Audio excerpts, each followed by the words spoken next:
To send audio messages on your Android phone, we'll go to the Messages app first.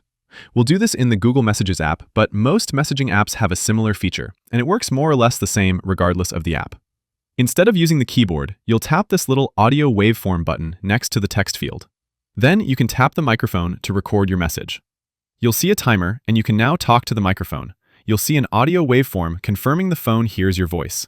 And on many phones, you'll see an option for noise cancellation, which is great if you're in a noisy environment, whether that's background noise, wind, or similar distractions. Once you're done, you'll just hit the stop button, and you can then play back your recording before sending it out.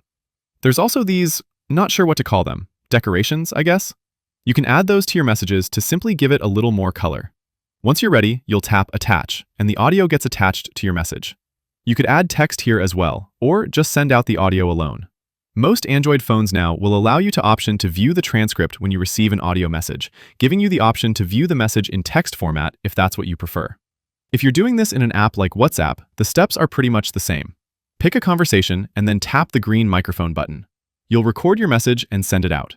WhatsApp also allows you to pause the recording and continue it in case you need a moment to gather your thoughts.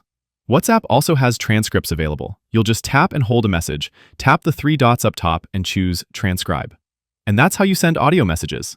Click that like button if this helped you, and subscribe for more easy guides like this.